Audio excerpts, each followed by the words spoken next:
East Coast Giants, the New York Nitro sweeping in straight sets. Next up, a collision of the West Coast. San Diego Smash escaping TNT in a 3-set showdown, while the LA Launch, the women taking over, getting their first points of the season in a late night thriller. Week 1 of the AVP League rolls on right now.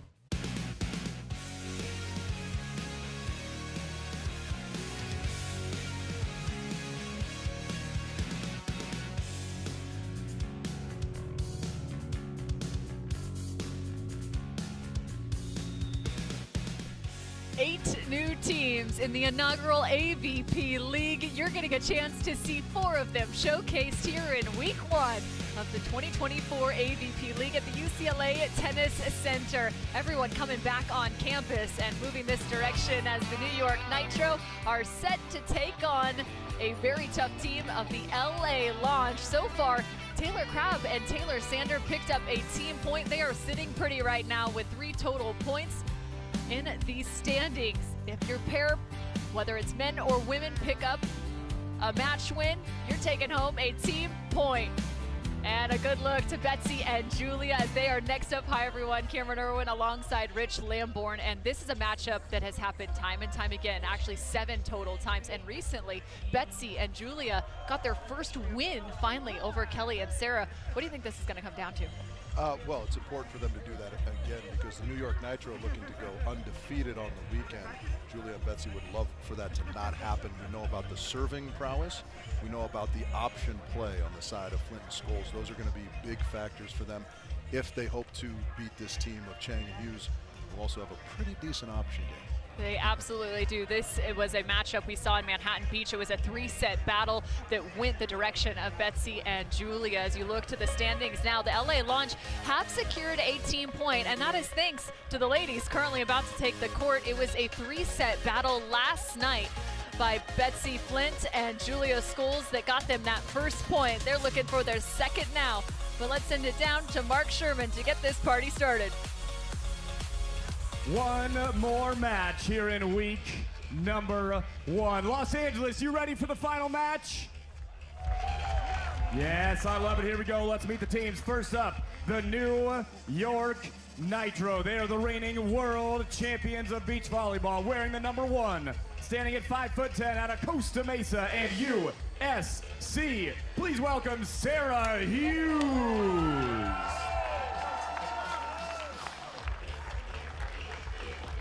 And her partner, standing 6'1" out of Fullerton, California, now a 2-time Olympian out of USC, it's Kelly Cheng.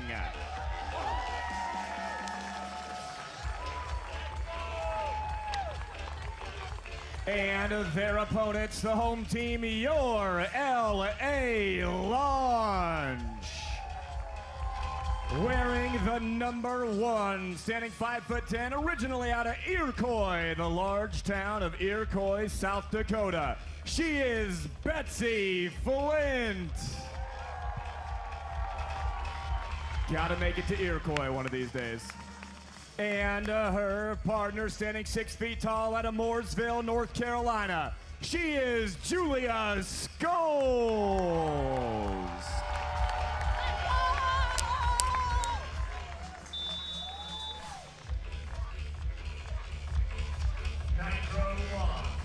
Betsi Flint, Julia Scoles, a team that is looking to leave another mark on this week 1. Kelly Cheng, Sara Hughes, recent Olympians alongside one another. As you look to the league format, it's been discussed, just condensed sets to 15 total points, 1 timeout allotted for each team as the shadows now creep in to the UCLA Tennis Center. Again, Cameron Irwin alongside Rich Lamborn. Sara Hughes gets us started. Yeah, in our first women's match of the day, there was a huge comeback that was critical, but you would think that that is going to be rare. You can't let yourself get too far behind in this race to 15, so to speak. There's not even room to get behind with just a 15 points. A 3-point deficit feels like an eternity. Yeah, it feels like, yeah, you run out of time to try and overcome it, certainly. The target is Betsi Flint. How about that scoop and lift? Just missing, yeah, really good chase down off the block by Sara Hughes. Puts up a hittable ball, and Kelly Cheng trying to go deep middle, just barely misses it. There's another look. Constantly impressed by how good people are at controlling the ball on the run. Sara Hughes, one of the best in that regard, finds the transition offense because of it, that time on the side out. We talked about the serving of Julia and Betsi being critical to their success in this match. It'll be interesting to see how Cheng and Hughes attack them from the service line, because we saw Betsi last night be so proficient in passing against some very tough serving Durango and Rodriguez. She was great on the first contact. Offensively, though, at 333, and typically I'd say that's a rather phenomenal mark. However, when you look to the rest of the women's names on the list of stats from day one, I would say that's actually more so in the bottom 4. As the big block comes to the side of Julia Scoles. And I'd like to know, announcer Mark said she's 6 feet tall. Our graphic said she's 6'3". I don't know what the actual number. Disparity there. Yeah, a little bit of disparity, but she certainly plays bigger than 6 foot tall, I would think. We got to pull up the USC roster now, see what they say. Maybe she's 6'4" there. You know, you always got to give a couple extra. Tough serve to the sideline. It's nice when it's coming at the hand of Julia Scoles. You can hit the best serve you can possibly hit, and if it goes right in someone's lap, it's handled relatively easily, usually, by athletes at this level. So that is great stuff by Scoles going to the sideline. Causing some problems for Kelly Cheng. From my notes, 6 foot is the answer for Julia Scoles. Okay. Just 27 years old, originally out of North Carolina. Played collegiate indoor volleyball before transferring to USC, where she fell in love with the beach game. 2-time national champion, and not far from here for the women of Troy.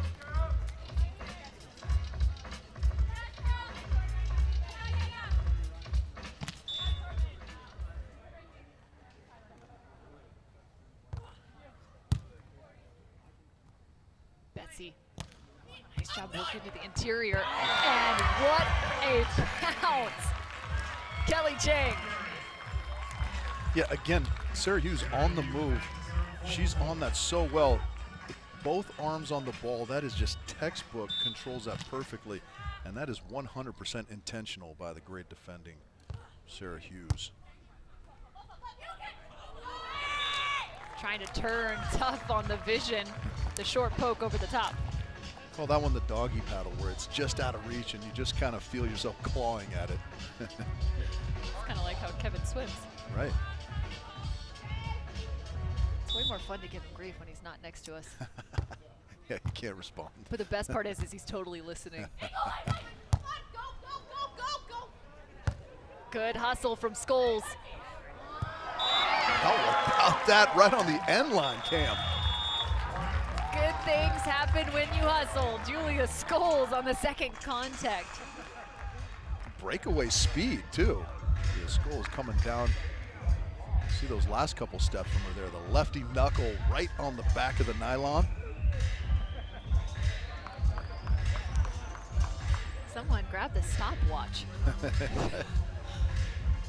What's her 40? And in the sand, nonetheless. Yeah, that was very impressive looking, very impressive in action.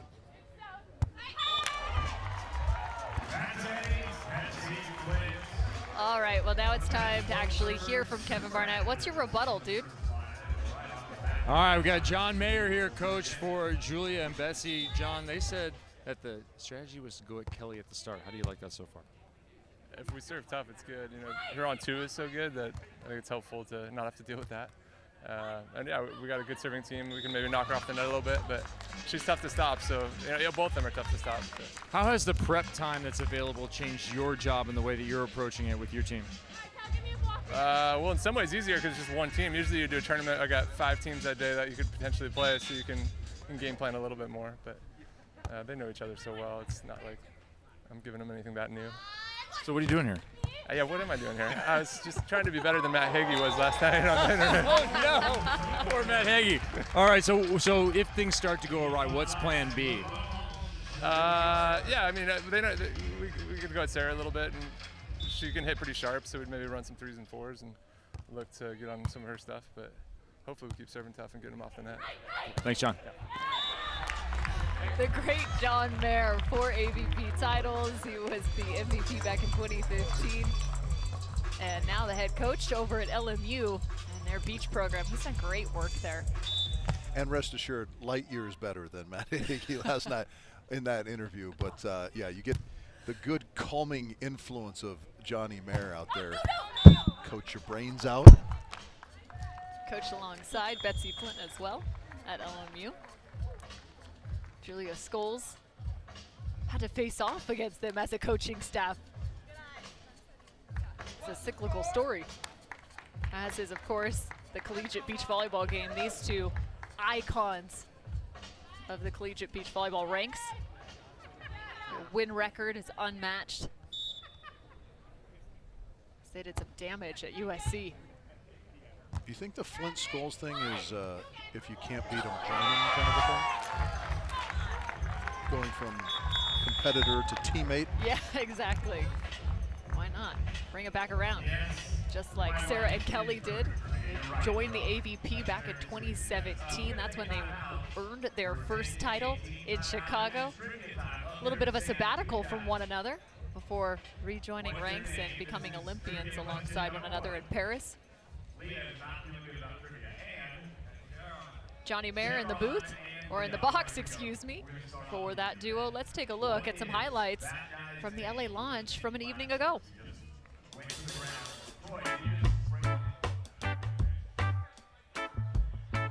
And it was a 3-set battle. As you take a look back, they dropped set number 1 against Tony Rodriguez and Gina Urango. But you gotta love the fire from these two too. Emotional in their play, and it shows up in the best possible way. Yeah, it's about staying in the fight, right? Like, they had a tough first set. The second set was very down to the wire, 19-17. They had to go extra time to win that. But then they just seemed to find a groove, right? They stayed in it. Betsi just annihilating balls on wide open nets and so forth. So, yeah, really good, sustained, consistent effort from that duo yesterday evening. With the 4-point lead, they have carried it over into day 2 of week 1. They said they have to avoid the on-2 from Kelly. They've been going her direction, and they stay there. That is nasty. You give her 3 contacts, I'm not sure what's worse.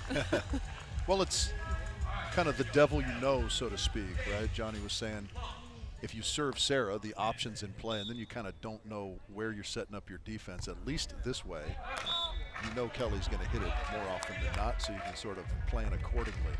May not always work, and then you adjust, but it's a good place to start.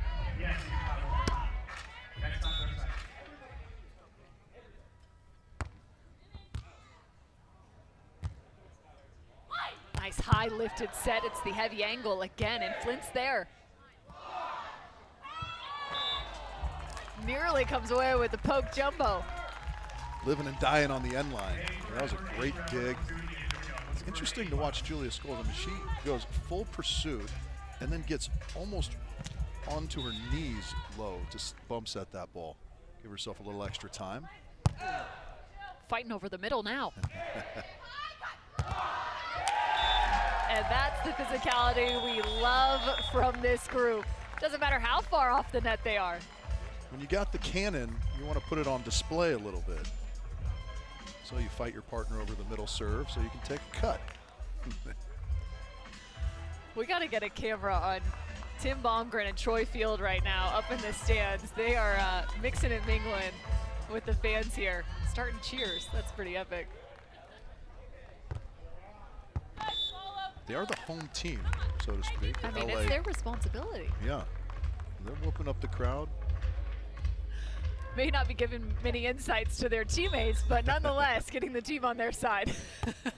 Excuse me, the fans on their side. 12-9 here. Focused in on that pass with Hughes. I like the celebration there from Sara Hughes, understanding this is a shortened set. They got to start making moves. And you can't afford too many lulls in energy. And just a set to 15. Ooh. Double contact. Ref Renee, not much of an argument from Betsi and Julia. It did look like maybe that slipped through. Just a touch. Good quick whistle. Ref Renee.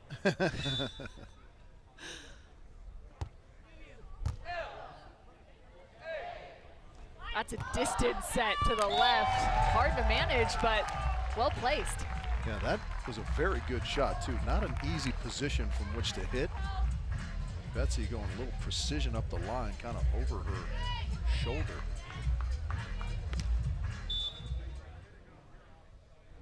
They take this first set. This will be a much better start for the LA launch, except for I can't believe we've seen a lot of service errors. It feels like more than normal in each of the matchups today. Yeah, sometimes I wonder if that goes hand in hand with the jumpy sand. Like if maybe your trajectories are a little bit off because you're higher out of the sand than you're accustomed to being, even if it's marginally. That's a theory. Sounds decent enough. I will choose to only look at the times that support it. Yeah, I was gonna say, exactly. Only finding the evidence that fits as That's it's right. now set point. I'm a big confirmation bias guy. Betsi Flint with the ball in hand. Ooh, she goes short.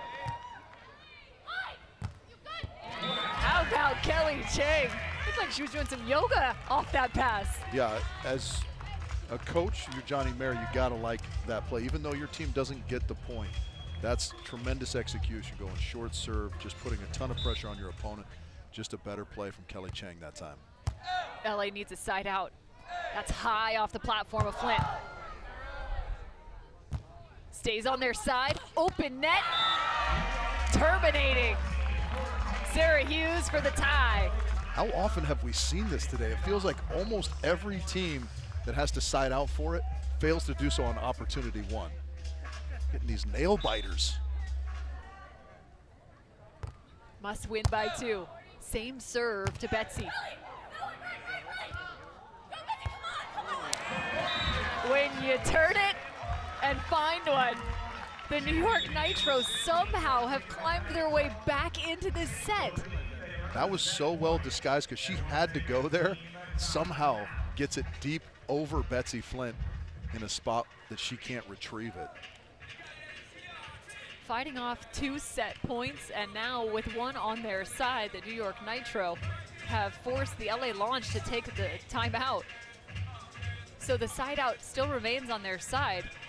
They've gone back to Betsi Flint high, kind of in that deep corner. What's her adjustment? Yeah, we talked a little bit yesterday about the Casey Patterson JV angle, right? I like staying aggressive. I like that she's hitting the ball, but she's got to find a little bit more than just kind of a traditional angle, so to speak, the straight away. You got to find a little side of the ball slicey one way or another, because Sara Hughes, if you hit it in her lap, she can just control the ball too well. Well, and it feels like as soon as you serve that ball deep, too, you start to lose some of your vision as an attacker, right? Your eyes go up and immediately lose track of the block and defense on the other side. So a couple well-placed serves at the side of the New York Nitro. Sara Hughes, Kelly Cheng, their first set point opportunity. Yeah, we talk about disrupting the comfort level of your opponent, right? And that's one way you can do it, is kind of lengthen their approach so they have to kind of hurry and catch up and get into that comfortable section. Exact same serve. But this time, she answers the call. Everything stays in front of her there. Good, crisp line shot. That was well executed. Tied at 14, now tied at 15. Another switch. Jordan Cheng, husband and coach to this duo. Husband, of course, to Kelly Cheng.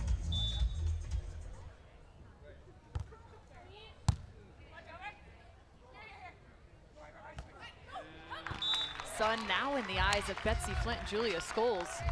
You can see one side of the court heavily shadowed. Yeah, that's interesting, just some of the offensive variety that Cheng and Hughes have, right? Sara choosing to come directly out of the center of the court, opening up both angles to herself.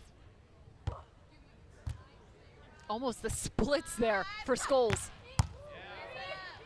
This could be it. Set one to the New York Nitro. The hand giveth and the hand taketh away.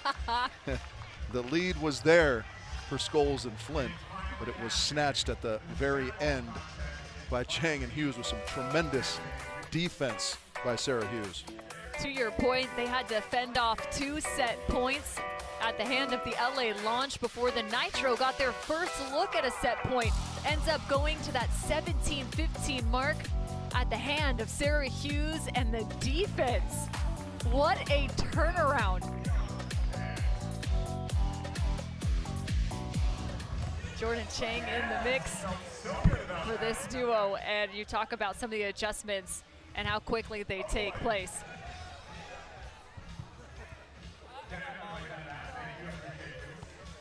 And while they take a break on the sidelines, let's take a look at what these athletes have said about playing in the league.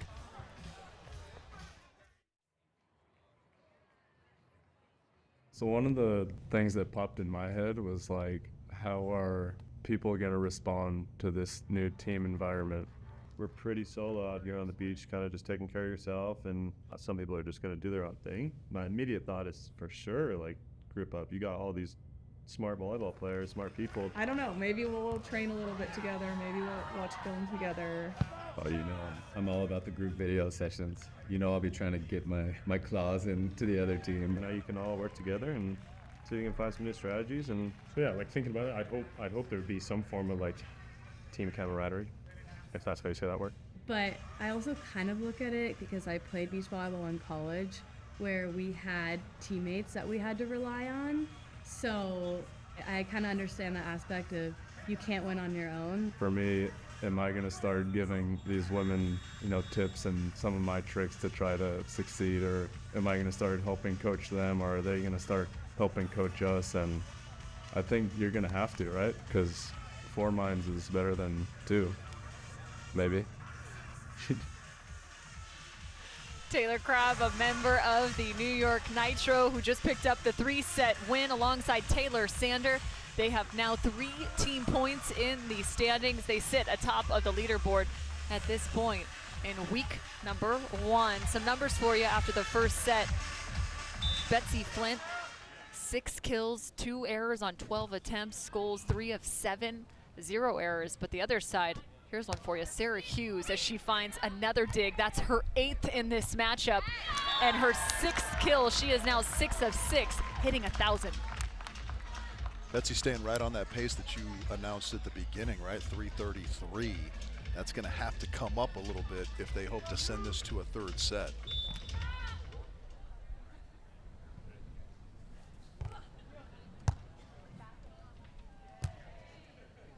Betsi Flint's going to get a chance to increase the efficiency, and she does with yet another kill. Sending it out, Kevin Barnett.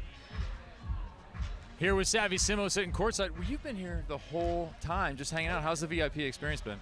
Well, it's been great. It's looking a little different than normal, you know, but we're happy to be here supporting the fellow players. You know, we only go in if someone gets injured, and of course we don't want anyone to get injured. So different experience than normal, but this is pretty nice. Can't complain sitting here. Yeah, so no cheering for any involvement? No cheering for anyone to get hurt? Oh, well, no, definitely no. But I've silently cheered for a couple people that I love and support off the court, but definitely not cheering for people to get hurt. I want everyone to compete to the best of their abilities. I haven't touched the ball in a week either, so I'm like, I don't know if I should be playing right now. Took a little break, mental break. So. You're dressed like a real person. You're acting like a real person. Yeah, everyone liked the fit today. I decided to keep it comfy, keep it casual, but I got the bikini in the bag just in case. You never know. Always bring a bikini everywhere. You never know. In case we need Super Savvy, she's available to find an old phone booth and bring her out. All right, here, you went to this school, UCLA, played indoors, played outdoors. Are you filled with dreams of filling this whole thing with sand? Oh, well, I mean, that would be incredible. It was weird walking down the stairs yesterday. I was like, I used to come here and watch tennis games. So it's so funny. I'm so used to playing beach way up at the top of campus, but this is a really, really cool experience for Abby and I to be here. Seeing all the UCLA stuff, it's cool. I repped all my Bruin stuff yesterday, and I'd love to see this continue to grow. This is an epic, legendary facility here, and so if we can fill it and make the sandbox a little bigger, that'd be pretty epic. And from a spectator perspective, how has this format treated you? What have your reflections been on last night and today? That's a good question, because we are, like I said, in a different role, in a spectator role, and it's very different. I think for fans, it kind of makes sense if you're going to do it back to back to back like this after being here for X amount of hours yesterday and today. I mean, playing the normal matches, it may get a little bit long. Obviously, it's different for the players, different for the fans, because that's just how it's always been. But if you're going to do it like this, then I guess this format does make a little bit more sense. Yeah. Okay, last question. Post-marriage, are you going to go blue nose? I don't know. Maybe might have to. Might have to play a co-ed tournament. Might have to do pink or something. We'll mix it up a little bit. But yeah. It'd be like the game of life at that point. Oh, I know. He's so awesome. It's been cool. We're not married yet. Actually, we're engaged, but. Right. So no obligations so far. Not yet. Maybe in a year or so. But TBD. TBD. Wedding planning coming soon. But it's been all volleyball, and we'll have time to plan a wedding coming up now. Yeah. Thanks, Savvy. Thank you so much. The great Savvy Simo. It's so fun. She's got Evan Corey, her fiance, and fellow AVP pro sitting alongside her. Both of them having to watch from the exterior as they were just on the outside of getting into the AVP League. Yeah, they had to play that play-in tiebreaker. That was heartbreaking. It's interesting that she and Kevin have the same approach to life, which is always bring a bikini everywhere because you never know. I think that's anyone that lives in Southern California. I've got the trunk of fun in my car. It's got footballs, frisbees, golf clubs, and of course, always have to have the swimsuit. The trunk of fun. Yeah, it's a thing. Right. There's some pickleball paddles in there, and of course a beach volleyball. You gotta get the Wilson in there. 5-4 here for the New York Nitro, looking to close out this match, picking up the first set. Good response from the launch after dropping the first set right at the end there when they looked pretty firmly in control most of the way. Not always easy to bounce back.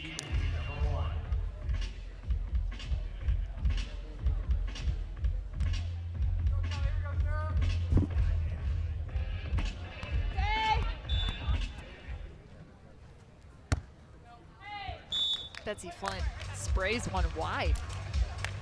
Yeah, we talked about that element of their game, and it's kind of been something that hasn't really registered as being all that sort of impactful for them in this match thus far. We haven't seen Kelly and Sara struggling offensively all that much.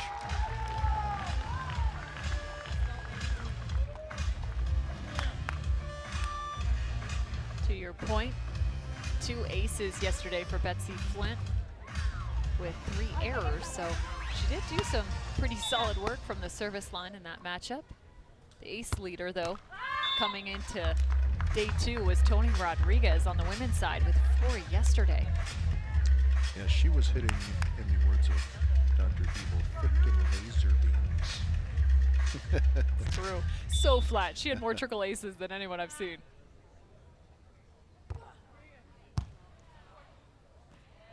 Betsi Flint still fighting with that right sideline. Quick feet for Hughes. And the open net, you can't leave her alone. Yeah, I'm not sure if that was a tactical pull or just kind of found herself in no man's land there, Julia. Pulling pretty quickly, and that's too easy for someone the likes of Sara Hughes to put the ball away. Just the first 2-point lead in this second set by either team.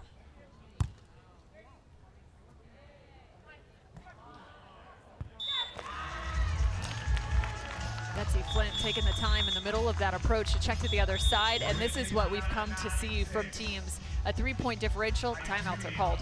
Well, yeah, I mean, you have to call it at this point, right? It's a side change. You got to collect yourself because you're running out of time in a hurry. Well, 9-6 here in the second set. Next week, you'll get a chance to see 4 new teams in action as the Austin Aces will face off versus the Dallas Dream for week 2 action. And the Miami Mayhem will play the Palm Beach Passion. That will be week 2 at Hard Rock Stadium. That's a fun place to play. I imagine they're gonna be pulling people in like crazy. As we look to the current standings, the New York Nitro, if they win this women's matchup, will be perfect on the weekend. 4 wins, 0 losses. Again, these team standings come down to the combination of both your records from your men's pairing and your women's pairing at the end of the year, or at the end of the league of the regular season play, 8 straight weeks. There could be a total of 16 points when combining the men's and women's pairings. As Rich, I just saved your life Thank from you. Tim Baumgren. I caught a little periphery. Oh, look at the throw. Look at the throw. When I'm looking, that was just on target. Thank you, Cameron, for saving my life. Tim Baumgren just chucked a mini ball up here, and you were standing sideways. I got you, man. I saved your life. Of course, Timmy, the nicest guy ever, is trying to come to us now, apologizing. Yeah, indeed you did. I got your back, even though it's rather large. I appreciate it. I appreciate it. Takes 2 or 3 of me to Yeah, cover it, but that's okay. Gotta make you work. 9-6 back out of the timeout. And the errors on the side of the LA launch, maybe they fixed it here coming back out. Well, it's one of those situations, right? You have to convince yourself that it was done to us, we can do it to them kind of a thing, because this is almost the reverse situation in set number 1. The launch were up, the Nitro managed to come back. So they just have to kind of get into that mindset. Well, let's see what Kevin Barnett's mindset is. What's going on, Kev? Hey, just out here throwing out some mini balls, hoping that the crowd is having a great time. I love the format from a crowd standpoint. I really do. I like showing up and you get the best volleyball. You're getting exciting matches. You're getting constant volleyball action and just no delays. I think it's a real positive and encourage people across the nation to show up and join us on one of these evenings or afternoons. Yeah, Kevin, it's been so fun to witness how this is really shaped up. And in terms of the excitement, the fans have said just how intimate it is. It's cool to see how explosive the athletes are jumping off the sand. And of course, you have multiple opportunities for a chance to come out, as there are still 7 remaining regular season or regular events. And Kev, are you getting any sense of the energy down there in terms of the LA launch as they now trail by 3? From the launch, no, I haven't had any sense of their energy. I've been too busy interacting with the fans who are having a good time. It's hard sometimes. I tell you what, down here, because it is so intimate with all the players and the personalities that are here and the people, it's almost hard to see the match sometimes because people are enjoying themselves so much. So the in-between match parts, I think, are going to be great. Talking to Savvy earlier, I mean, you're going to get access in a way you haven't ever had it. Even at the VIP, at a heritage event, you don't have players just wandering around the outer part of the court. They're off on their own courts doing their own thing. So the access to the athletes and the opportunity just to casually interact and tell them how much you enjoy their play or whatever you want to do is unprecedented. Kevin embodying casual, just leaning against the railing, looking fit. Didn't know I was on camera. Thanks, Rich. 12-8, the New York Nitro trying to build the energy, as that's a dig from Hughes off the top of her noggin. That was huge. If that would have gone the way of Cheng and Hughes, it would have been night-night. That coverage, self-coverage at that from Sara Hughes was ridiculous. Not going with the full Steph Curry is what you're telling me.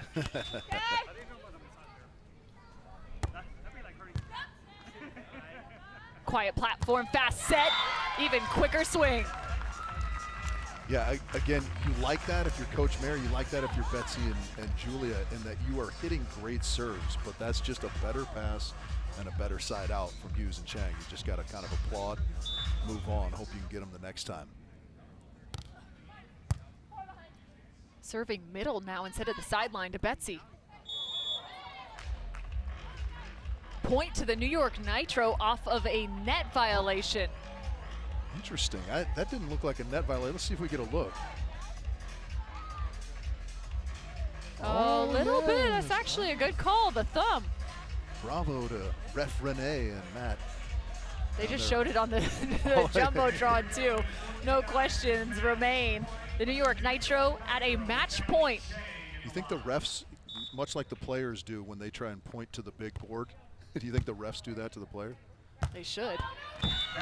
That's out of bounds, and they remain pristine. The New York Nitro with 14 points in week 1 action. Yeah, that was a fantastic performance from Hughes and Cheng, really showing some grit at the end of set number 1 and rolling that into set number 2 and asserting their dominance. The New York Nitro have come to week 1 and made a statement. 14 points in total. 1 set dropped the entire weekend. That is about as good as it's going to get. The separation on display in the second set. A look back to match point. The block in front, the finger to the sky, and celebration to Kelly Cheng and Sara Hughes. Synchronized pogoing. Taylor Crabb, Taylor Sander, grateful they've got some good teammates for the New York Nitro. I'm impressed with their grit, their ability to stay tough in that first set after being down. They came back and found the first. Let's see if we can check in with our winners and Mark Sherman.